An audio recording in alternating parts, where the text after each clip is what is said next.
Ladies and gentlemen, welcome back. Thank you all for hopping aboard with me for another video. In this one, we have a young lady, a former Montgomery, Alabama police officer, alleging that the current chief of police, Darryl Albert, engaged in some sexual misconduct, all right, with her prior to her leaving the department. This is a pretty large bombshell, okay, of information.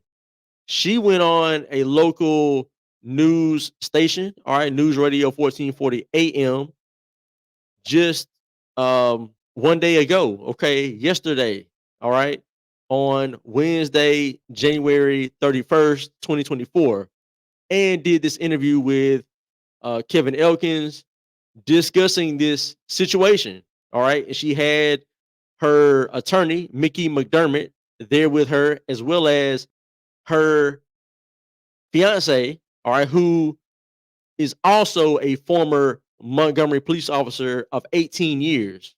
Okay. And he left apparently in December of 2023.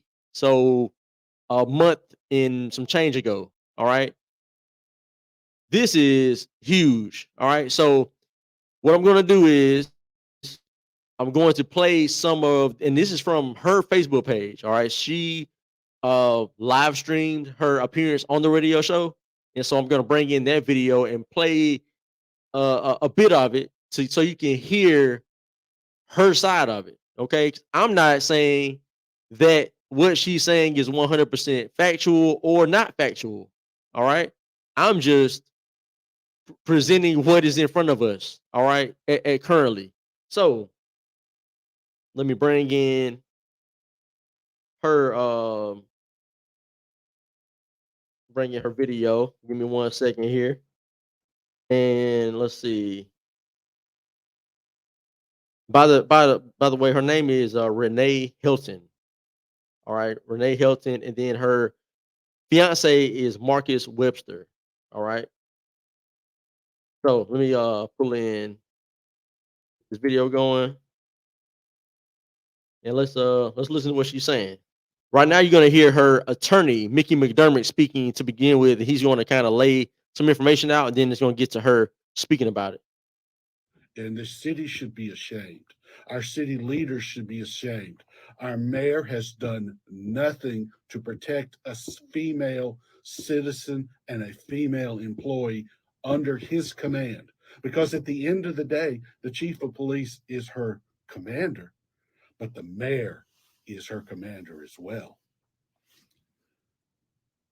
The chief of police's conduct, that's going to have to be addressed at the city council, at the mayor's office. And when we get done here, we're going to address this at her personnel hearing because we're going to have a personnel hearing.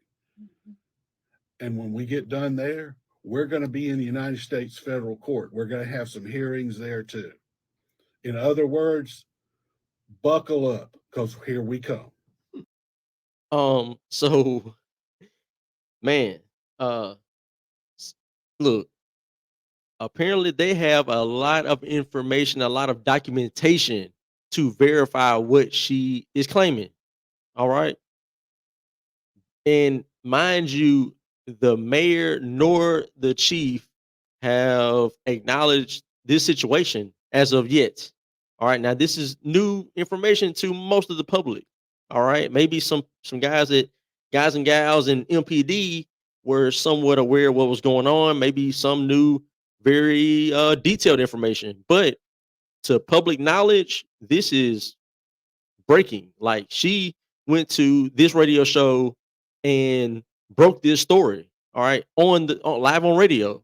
So this is very new, and I'm sure there's a lot more to follow. But let's listen to what she has to say about what specifically occurred between the chief and her with the sexual inappropriate conduct.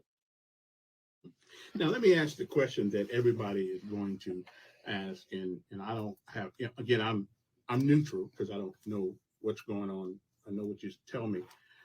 How do we know this is not some vengeance against the chief because y'all had a disagreement? Or Fair y'all have, question. you know, Absolutely how we fair know that's question. not Very good question from Kevin Elkins on that. Officer Helton, Mhm. how do you answer that question? The Yeah. radio, people on the radio can't see that file folder. Okay. So there's no vengeance. It's strict. Can you hear me now?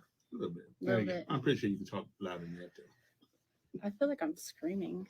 Oh, that's because the headphones are. Okay. Okay. No, there's no vengeance whatsoever. I have morals and respect for myself, and anytime I get in a position or want to achieve another position, I'm going to earn that position.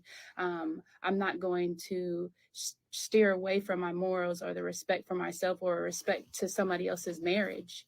This is strictly this Chief Darryl Albert wanted to have sex with me, wanted to engage in a sexual relationship with me. And every time he would make a comment, he would revert back to, oh, I know you just want to be professional. So you know that I'm not leading you on. You know that I have no intentions to sleep with you, but you steady keep pushing the envelope. You tell me to come to your house. You tell me you're going to lean over and kiss me at the Faulkner benefit dinner. You told me to open up my legs so you could put your hands in there and feel what you're going to feel. You told me you wanted to be all up in me, on me, and over me. And I would be honored to sleep with him, that I would go crazy if I sleep with him. This is no vengeance. This is strictly. Man, she's saying that these are things that he told her. She's claiming that he told her some of this information at a Faulkner University banquet. All right, where they had this probably all type of dignitaries and government individuals and man, a very professional setting, and she's claiming he said that to her there. Not to mention allegedly what he said either in MPD facilities or just out in public. I mean, wow. Let's keep going. A monster that was brought from New Orleans with the same allegations, with the same charges, and brought here by the mayor who knew this. The mayor received an email, text messages, and EOC complaint on August 4th of 2023. Not only did the mayor receive it, but Chip Hill received it, and the lady next to her, underneath Chip Hill. They all received this August 4th. And in August, that was right there during election time. That was the mayoral race going on at that time. Right in that time period she's talking about. So politically, I mean, just me looking at it from outside looking in, it would make sense that I can understand the mayor not wanting to address this in any way, shape, or form during that election time. Okay. So keep that in mind in the time frame of what she's talking about. That's what was going on in August. And also she's about to drop some more information about the possible familial relationship between the chief of police, Darryl Albert, and the mayor, Stephen Reed. Okay, well, she'll get to that. City investigator Bill Bruce knew about this because Chief Barnes opened the investigation against Chief Albert. So they all know. The whole chain of command knows about this. But yet this man is allowed to be in charge of the Montgomery Police Department. This is who you're telling me is the standard, is who we should be led by? Kevin, I want to point out that we have reached out to the media since the initial filings. Yep. And I give you credit because you are the only one who will let her speak. You're the only one who has given her a platform. And be honest, we've gone to AOL.com. We've gone to WSFA. They've interviewed her. They have the documents. They've done nothing. Their relationship with the mayor and the city is more important than journalism. Their relationship is more important than the truth. Mm-hmm. We thank you for giving this young woman a platform. Absolutely. And I don't understand what they have to fear unless they don't want to interfere with their relationship with the city, because maybe it's more important if you're work for WSFA that you get invited to the lunches, the teas, and the grand openings than it is to be journalists. So, and that's unfortunate, because this is a cancer we have to fix. It has to be cured. And I'm sorry, but this is bad. This is bad, looks bad. It is bad. We are having difficulty keeping Montgomery police officers. We all know that. It's a hard job. It's a tough job. See, that's another piece to this too. You know, outside of what she's claiming occurred between Chief Albert and herself, Montgomery Police Department is at a huge deficit right now, like well over 100 and something officers short of how many we should have. And so you couple that with the mayor's just his vision of wanting to police the police even more by creating these review boards and uh, just tack on extra baggage onto the officers where they have to look over their shoulder even more. It just creates an environment of low morale where officers don't want to work for MPD and they don't want to come and get hired on, nor do they want, once they're there, once they're here, they don't even want to stay. They're leaving and going to other departments. So you couple all that going on, and along the same time period as when she was saying that the complaints were put forth to the city investigators back in August, right along the time that the election was going on. You couple all this together, I mean, again, I'm not gonna say it's true or not true, but it lines up. What she's saying lines up. All right. And man, but uh, buckle up. Her attorney said buckle up. I'm telling you to buckle up as well, because this is going to be a longer video, because I want to get through a lot of what she says in this video, in this interview. All right. So let's keep going. It's a dangerous job. And with the way our society has treated police officers in the last few years, you're not getting very good candidates. You're having to go to Arizona to recruit. And then when you bring them here, this young lady, and you can tell your audience, and I'll be honest with you, this is an attractive young African Latino woman. Am I saying that right? African, Latina, Asian, Chinese, Dominican. I mean, does it really matter? It really doesn't matter. I mean, she's an attractive lady, but it's like, I mean, it doesn't matter what her race is. I mean, that I don't think that makes a difference. I don't think the chief, if he was fancying her in this way, I don't know if he really cared about her background or her ethnicity or whatnot.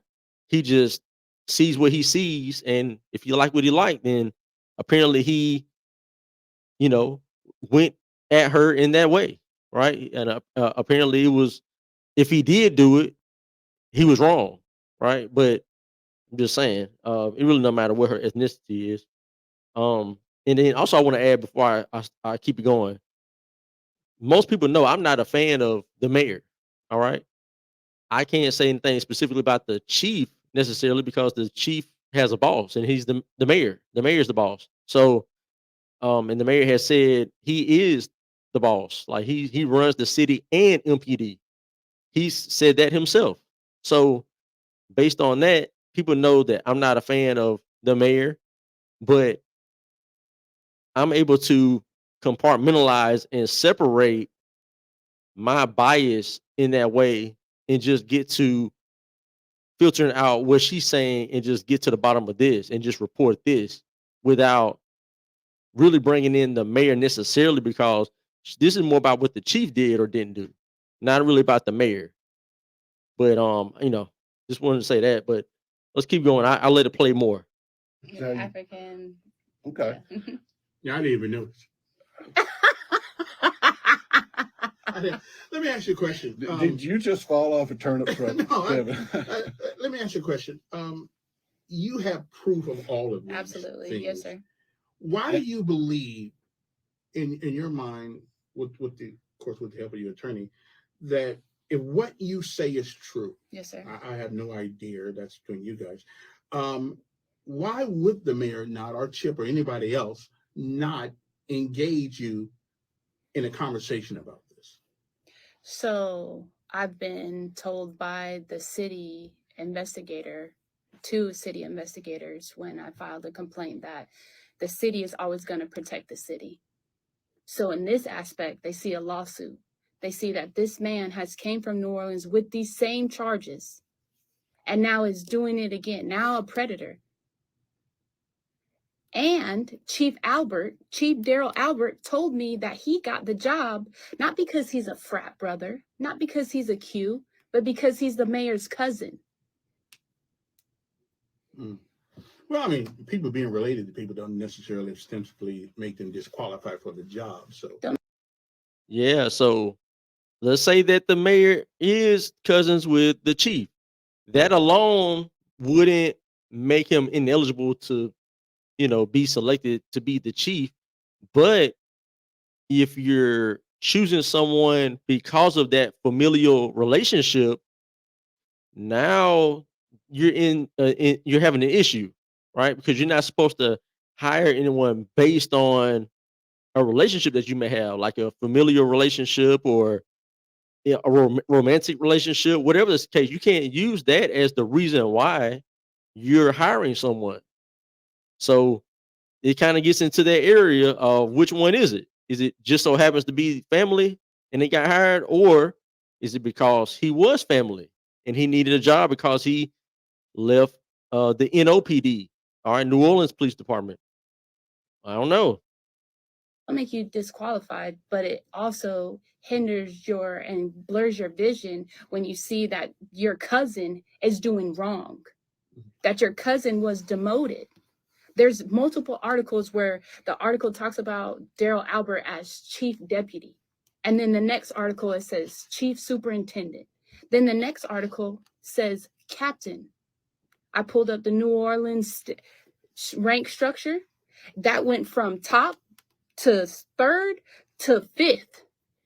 Obviously, something's going on. I know about promotions. Yeah, I mean, that don't sound like a promotion to me. All right, let me fast forward to get to where she's talking about more specifically what occurred, what was said, and that type of thing. Officers pulled up to my house and fired me in front of my kids at 6 o'clock at night. You had all day. You could have called me on my phone to tell me to bring my stuff in, but you guys pull up to intimidate me, to big boy me, to let me know I know where you live and I'm going to do this in front of your kids. We do not care about you. Fired me in front of my kids at dinner. Let me ask you a question, Mickey. Is that the normal operating procedure to fire a policeman? I've never No, heard normally of it. you bring them in. There, as you know, I've probably marched 50 police officers down to the department to turn in their weapon, to turn in their uniforms. I actually drove one. We drove to the police academy, turned in. All right, so he explains how he's gone about releasing, firing, terminating officers in the past. Because, mind you, her attorney is a former officer. Okay, so he's not just an attorney; he was a police officer for the city as well. So let's see, let me go forward a little bit because she's going to get to a part where she talks about her and her fiance first dating, and then how that played a part in the way that the chief reacted to her being in a relationship with her current fiance, who was also an officer with MPD. You're a police or maybe, how long were you a policeman? 18 years. Okay, so you Okay, so that's her fiance speaking now, Marcus Webster. He was an officer for 18 years, he said. You know the deal. Okay, we'll be back right after this. All right, you're up next. Miles in 3 hours.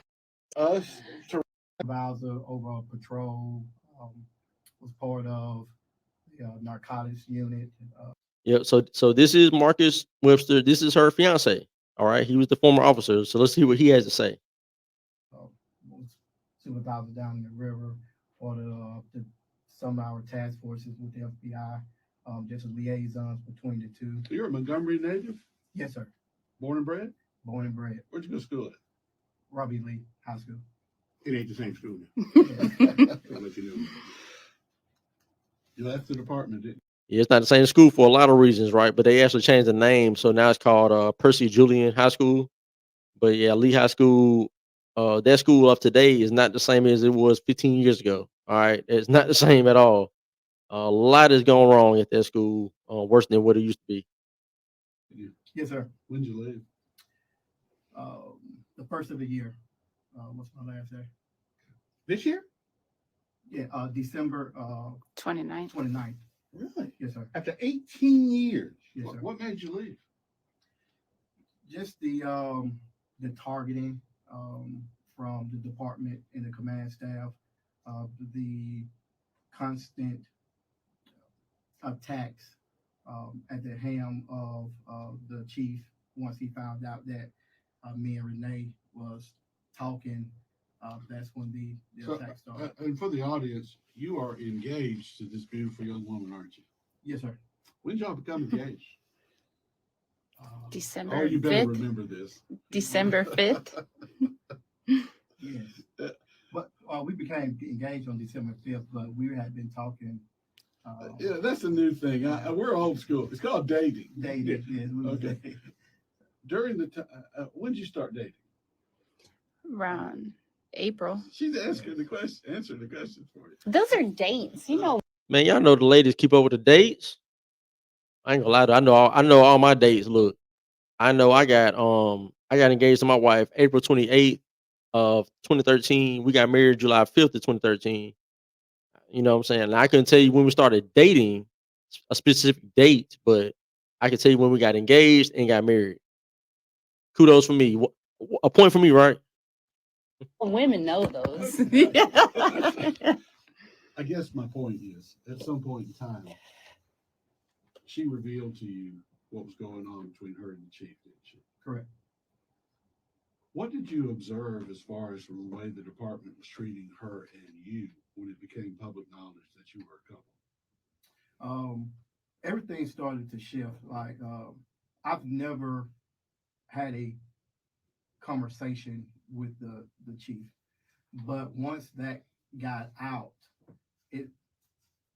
he started to do things to personally attack me or have his command staff come out to me in reference to different issues that were going on. So 18 years of wonderful service to this community because you are dating a woman that rejected the chief of police's sexual advances on the job.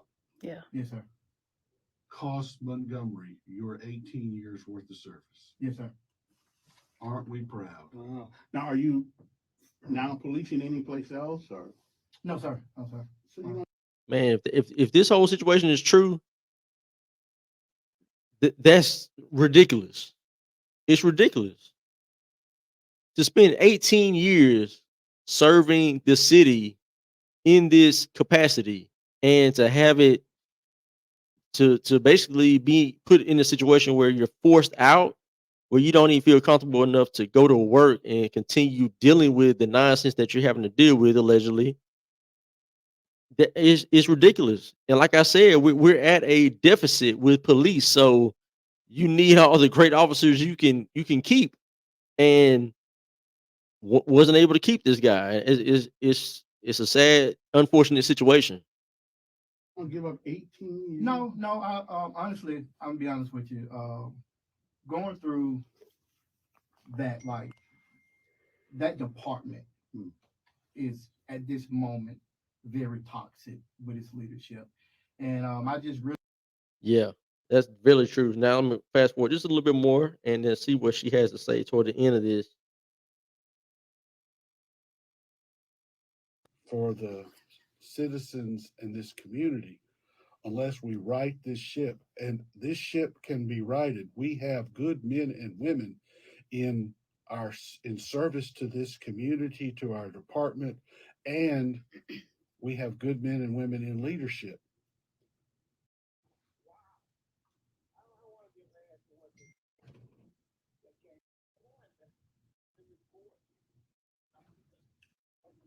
Oh yeah.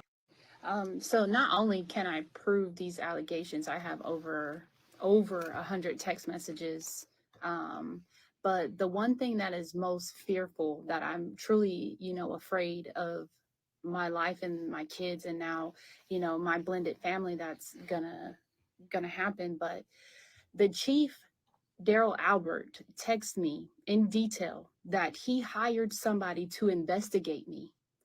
A ex-cop from New Orleans came here to investigate me, to see who I was dating, where I live, how many kids I have, what my kids' fathers do, and came back in the text message saying these details. Okay, we gotta go. Her kids' fathers. They have more than one. Okay, anyway. I'll leave that alone. But man, I mean, is this true or not? I can't tell you right now. But it's it's a major bombshell of information. I will tell you that, 'cause there have been rumbles of some type of situation happening where the a rumor going around that the chief had already been terminated, like in the last couple weeks, and it kind of it made its way around, and people were like, okay, is he about to get terminated, or did he get terminated, or what's going on? And then you get to this point, and she does this interview, and it's like, okay, is this what people have had kind of known about and were referencing when they said that the chief may be terminated? I don't know, but man, this is a bad situation if it is true. And like the former officer Marcus Webster said, there's a is the leadership is so toxic that, I mean, I can see this being a real situation, and you know, it's the reason why a lot of officers have left, because it is so toxic. There's so much they don't feel like the city, the leadership has their back when they're out there on the streets and patrolling the city and serving the city. They just they don't feel like they have that, that comfort of knowing the mayor has their back. And it's just, man, it's like a crisis going on right now, and it's not being treated that way. It's being ignored. I mean, if you look at the mayor, he's ignoring it. Like, it's not a situation. Like, crime isn't a situation.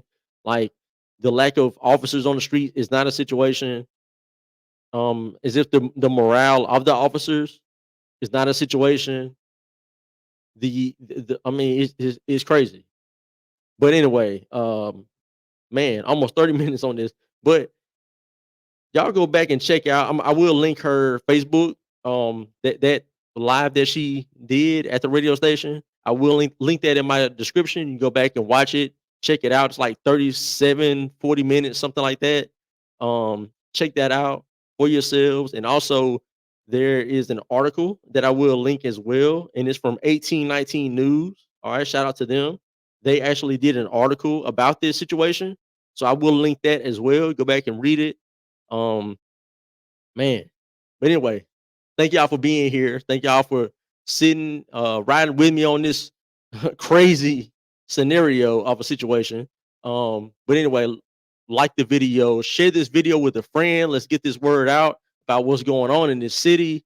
And also, if you would hit that subscribe, I appreciate you all for hopping aboard and riding with me for another video. This was the Captain's Quarters Show. I was your host, L. Milliner, the captain. Until next time, I am gone.